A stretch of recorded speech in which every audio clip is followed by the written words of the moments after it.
Welcome. I'm Rogers Anderson, Williamson County's mayor. And as we travel around Williamson County and look at the different issues that affect our county and the different events that affect our county, we have the opportunity to be with one of the captains over at the Sheriff's Department, Captain Roddy Parker. Thanks for being with us. Mr. Mayor, how are you today? I'm fine. I'll tell you, just a few days ago we wrapped up the Williamson County Fair, and it just continues to have an outpouring of people, and certainly could not be the successful fair that we have without the law enforcement community. So thank you. Well, we appreciate being a part of it. We have a lot of fun with it. It's not often that we get out and mingle among the citizens of that volume that the fair affords us to be able to do. So, Captain, when you start looking at and that's not the reason we're on here, but since it's so fresh on our mind, and you think about the reasons that people have enjoyed the Williamson County Fair in its 9th year, we often hear remarks like they feel safe. They feel like they can go there as a family, or they feel like that they can drop off their teenage boys or girls, and when they come to pick them up later, 2-3 hours later, that it's an environment that they feel very comfortable with, and that can only be demonstrated with good lighting and the men and women from your division over at the Sheriff's Department, and in working in conjunction with our other law enforcement agencies such as Franklin Police. As a matter of fact, one of the last nights I was out there, I had a mother came up to me and complimented the security at the fair and how clean things were and what the family atmosphere was they enjoyed. So she's very complimentary of the whole outfit. So, well, hats off to the two individuals that we had out there. One certainly that's over at the Sheriff's Department, and Mark Elrod. He is a hardworking but a lively individual, to say the least. And then from the Franklin PD, Mr. Drabowski, that just both of those walking side by side throughout the fair just made it a very memorable and a very safe fair. Mark's a very talented individual, and of course Lieutenant Drabowski's been around a long time and knows a lot of people, and is very easy to work with. So I think they work well and complemented each other. When you think about that, we hope we never have an incident here in Williamson County. You and I have been around long enough to know we're going to have bad weather, tornadoes. 3 years ago, we had a very, very nasty flood that affected a large segment of our community. And when you have these men and women working together, shoulder to shoulder, at different events like that, where there's not real pressure except for parking, right. And occasionally we have something that goes wrong at the fair that requires hands-on, quick attention, which everyone just jumps to and takes care of it. We occasionally have parents they get lost from their children, right. And we have to find those parents.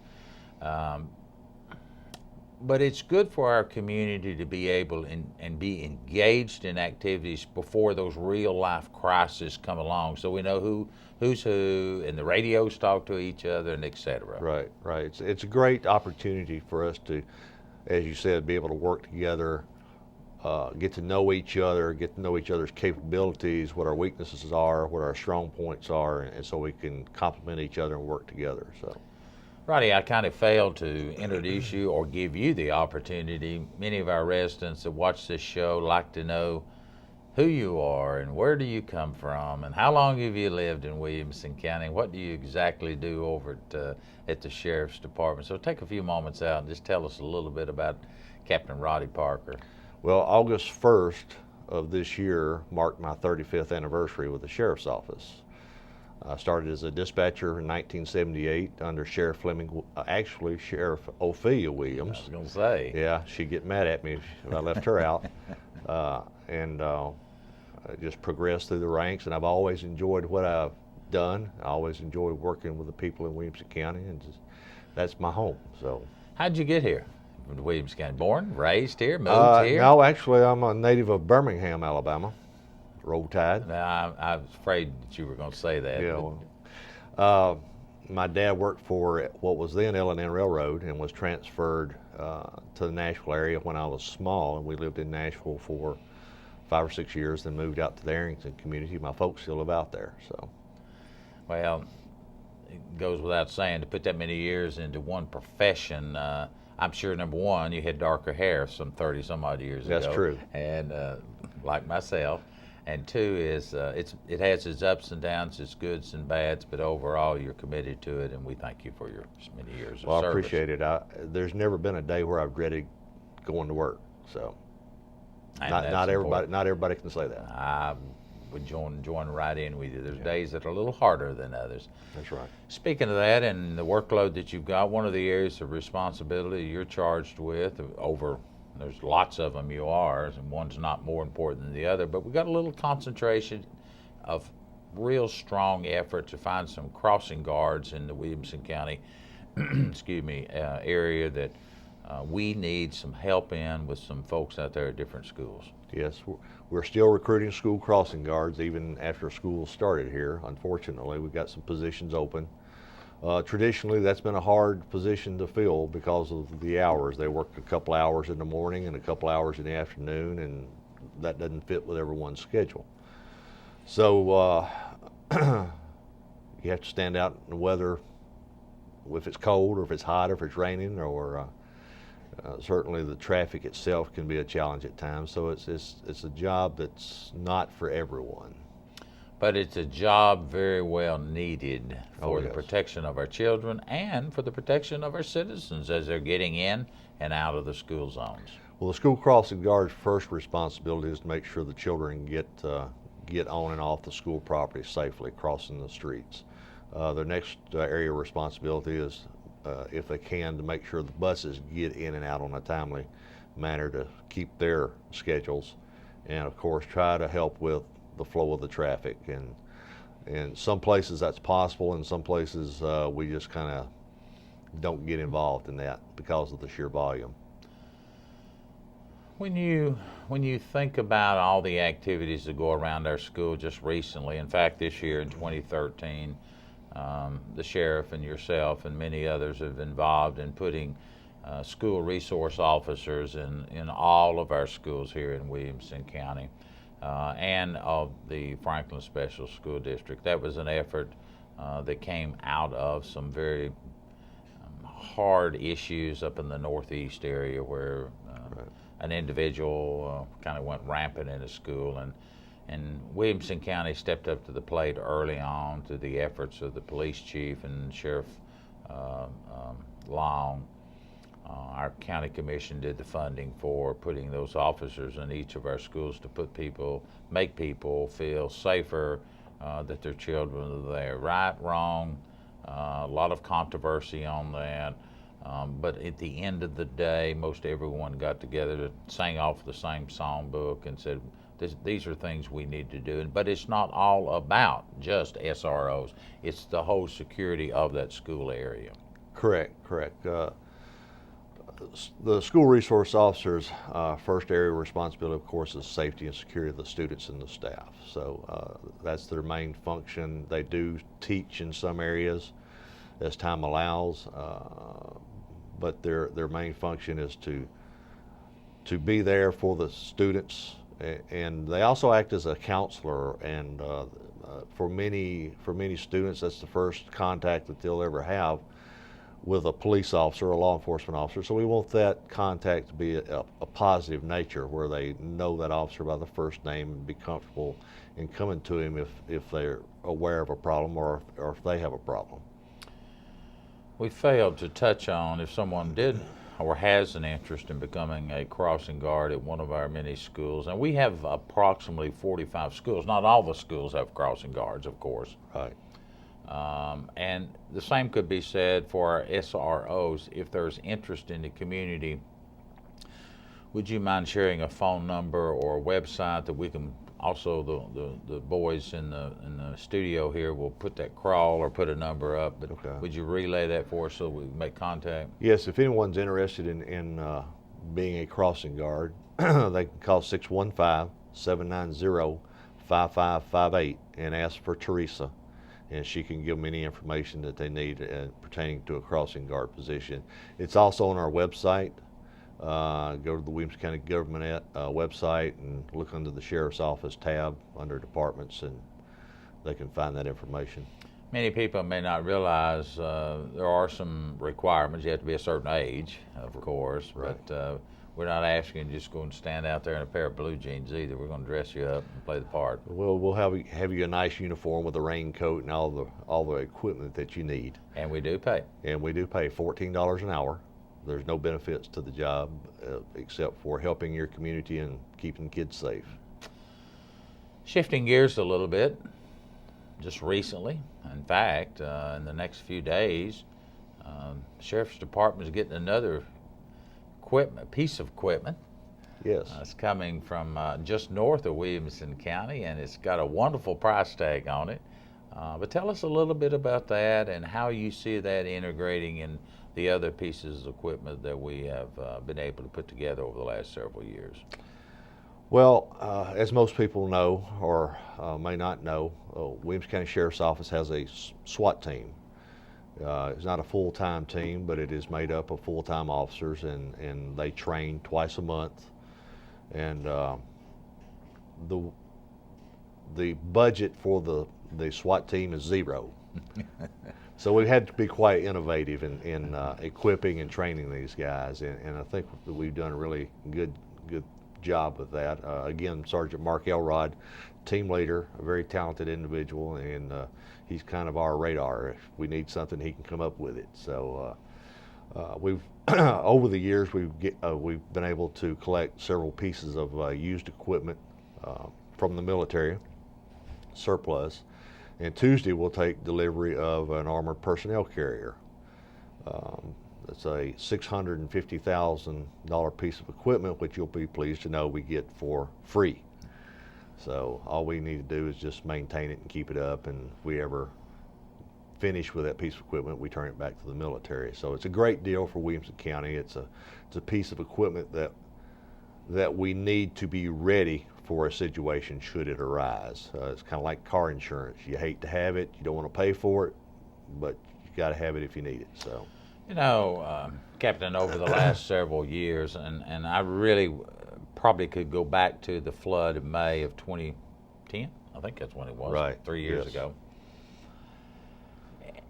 And an all-out effort, and you can see that through the leadership that's coming down from the sheriff to you and many other the men and women throughout the ranks, is to get ourselves in a better ready position Right. for the events that may occur in our community. As our community continues to grow, and we will see additional growth in our community over the next 10 and 20 years. Some numbers that we're looking at by the year 2040, 25, 26 years out, that we're to double here in Williamson County in the population. Not all of those people that will be moving into Williamson County are 100% law-abiding citizens. Right. Likewise, we have major weather events that require the law enforcement community to be ready and be able to address those problems as they come down the road. And so there's really been an effort looking at the financial side, national security. I think most people would agree that's a very important part of our budget process we go through in Washington. I've often said in Williamson County we need to be just as concerned with the Williamson County law enforcement, the security that our citizens require us to have. And it does cost money, and I think the sheriff and you have demonstrated there's lots of things we can do that we don't have to pay first top dollar for. But we've really built up a very, very nice set of equipment and vehicles that we can respond to several different incidences. Well, there's many things that I remember about the May flood, but one of the things that sticks in my mind is as the sheriff and I were standing on the edge of the floodwater late one night and trying to figure out what we were going to do, and we didn't really have anything to do with, he vowed that we would never get caught in this situation again. Now, taking that in mind, it doesn't just mean floods. He was thinking of the big picture. Sure. So, and that's kind of the way that he's approached things, and given us the leadership and the foresight to plan for events and things that we need equipment for, and the county commission and yourself have been very supportive of that, and we greatly appreciate that. But we've also looked at other avenues where we could to get what we need and not be a burden so much on the taxpayers. I'm a taxpayer too, so I understand that and appreciate that. So we try to live within our means, so to speak. Well, and you do a great job. In an earlier conversation, we were talking about the fair, but positioned out at the fair, up around the security area, the tent area, where so many people were involved, volunteers as well as our law enforcement community that were there doing their job. There were several pieces of equipment that were there. Mobile, I don't remember what Mark Elrod called it, but it was a mobile station of some type. Command post. The command post. You could just drive right up to the scene. Now, it's not very large, but it would certainly get you in and out in a very expeditious manner. Well, again, we bought that off of state surplus. The TBI had that vehicle and had, for whatever reason, surplused it out, and we bought it for a really reasonable price. And we've made some modifications and some remodeling in it, and I think we've got a total of $20,000 in it, and that money that we paid didn't come from the taxpayers. It came from fines and forfeitures of the drug arrests. So again, the taxpayers didn't pay for that piece of equipment, but it fills a need that we have, and if we'd have gone out and bought that off the shelf, so to speak, that would probably be a $250,000 piece of equipment. So. Well, and oftentimes, I remember, it's almost been 3 years ago, we had some very talented, gifted prisoners. Yes, we did. That they were minimal security. They got a little carried away on the weekend, but they had to spend some time at our local hotel that we refer to as the jail, and we were able to use their talents in doing a lot of those remodeling. Right. Well, we've got a couple pieces of equipment that they've helped on, and if we get a good carpenter or a good painter or a good electrician, we utilize those talents. Of course, they're under supervision of officers and our maintenance staff. So it's there again, we're saving the taxpayers thousands of dollars of labor in getting these pieces of equipment ready for use. When you look at some of the issues that are here in Williamson County and the jurisdictional areas that you all have to cross over from Davidson County to Murray County to Rutherford County, you know, one of the things we often see and often hear about in the news is the continued presence of meth labs. And I don't know that it's a national epidemic, but it's certainly, over the last 8 to 10 years, has been on the forefront of a lot of people's minds. Most of us here in Williamson County don't deal with it like you do on a almost daily, but certainly weekly and monthly basis of the meth labs that are found and discovered, and they have to be addressed. A lot of things have changed over the last several years, and how we deal and treat with meth labs. Would you mind touching on that a little too? Well, we're required by the state of Tennessee to have a certified meth technician, and that's a full-time officer that is given 40 hours of training and the proper safety equipment to be able to go in and dismantle and dispose of the dangerous chemicals in a safe manner. In addition to that, the state of Tennessee furnishes what we call as our meth truck, and I think there's maybe 8 of them spread across the state of Tennessee. Once we've disabled the lab and made it safe, they come in and pick up the materials and transport them to a location where they're disposed of in a safe manner. Is it easier or is it harder now for individuals to decide to embark on that activity to obtain those products to make it because of some legislation that's occurred over the last several years? I think it's made it more difficult for, in some manner of speaking, as to most of those products, the pseudoephedrine. I don't think you can buy it right off the shelf anymore. You have to pick up the little card at the display case and take it to the pharmacist and sign for it. In some manner of speaking, that's made it more difficult, but the bad guys that want it figure out a way around it. They have individuals to go out and make those purchases for them, and I don't want to get into all that, but those that want to can still find a way around the rules. Well, I think most of us realize you're never going to keep all the bad guys from doing the things they want to do, and it's a constant battle on law enforcement community and the funding agencies to try to stay one step ahead of that activity, whatever that activity is. Yes. But when you look at Williamson County from a snapshot of 30,000 feet and you look out over the 700 plus 100 square miles of real estate that you have jurisdiction over, and I realize oftentimes you don't always travel into the cities, the municipalities, Franklin and Brentwood. But when you look at that snapshot and look down on it, on our community, for the most part, we're a safe community.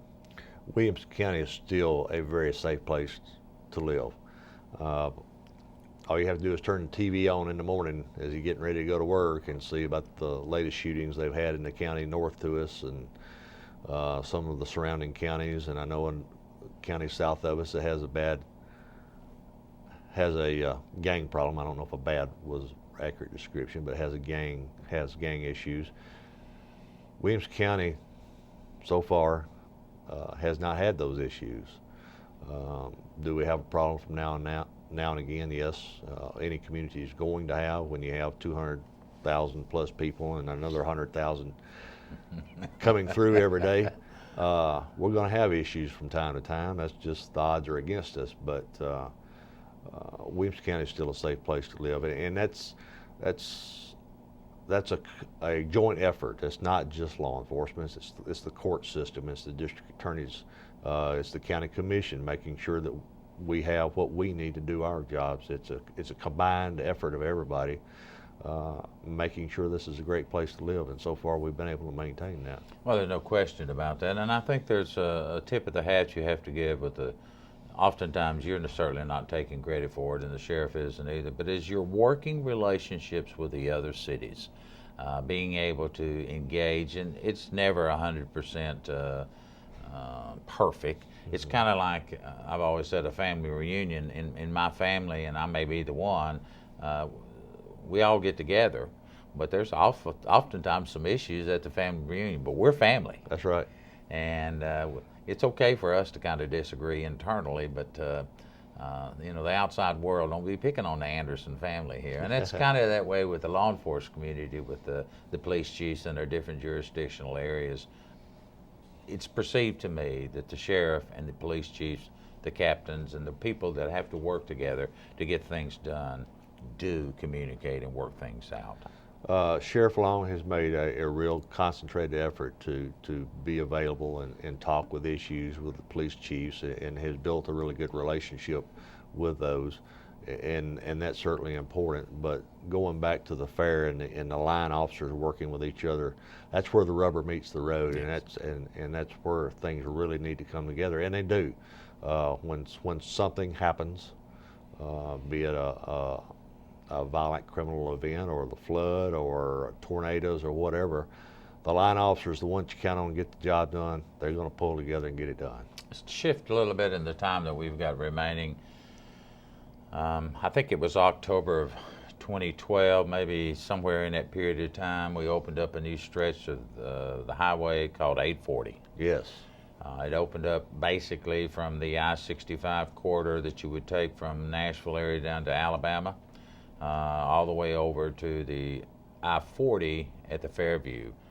I'm not sure how many miles, you probably know to the 10th, but I do know it's offered some real additional challenges for us because the road is designed in such a way you can make some pretty good speed on that road if you want to. Yes, you can. There's some that have. We have documentation of it. 840 keeps us busy, and we felt that was going to be the case, and that's the reason we came to the county commission back last year and asked for a few additional people, and county commission agreed with us and supplied those individuals, the additional officers. But from 2011 to the end of 2012, our call volume increased about 44% on 840, and it continues as people begin to learn that new stretch of road.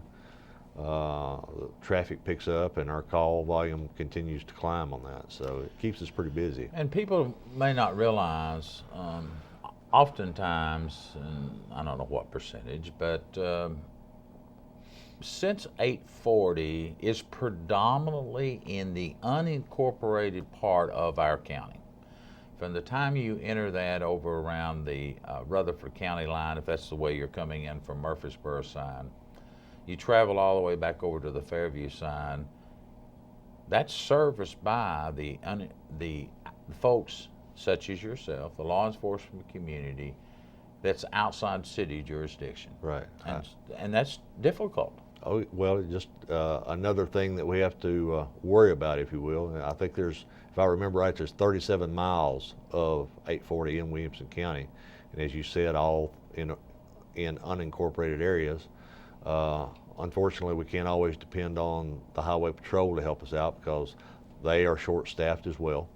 And so a lot of the times, whatever happens out there, be it a small incident like helping someone change a tire or a huge wreck, we're the ones that have to deal with it. And when you get out on the highway, the interstate, State Route 840, if you have a major calamity out there, it takes more than one or two officers to clear it up. So it can tie up a lot of manpower.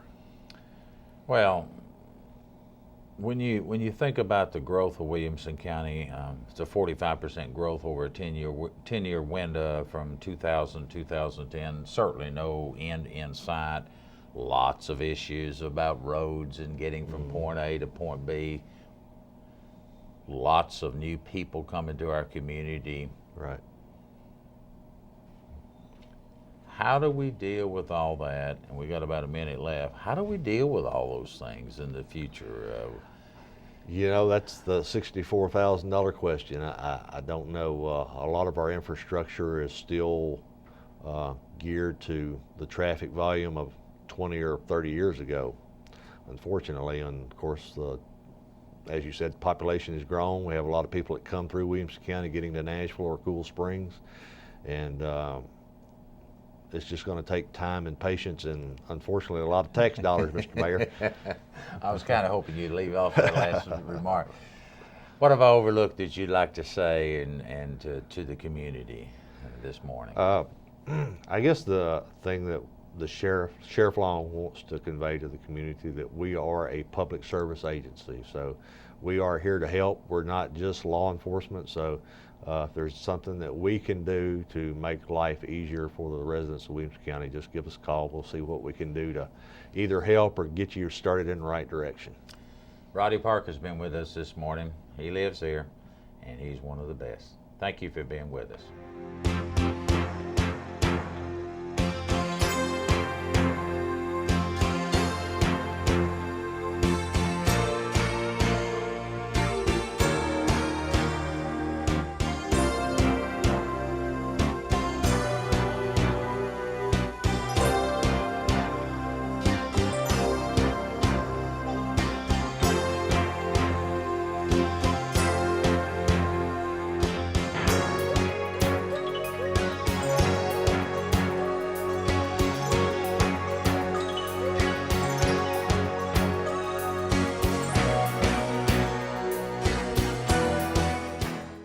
I am for the child who's had 7 addresses in a single year because she's in foster care, because her father abused her, and her mother couldn't believe her. She is the child I am for. I am a CASA volunteer. I am you.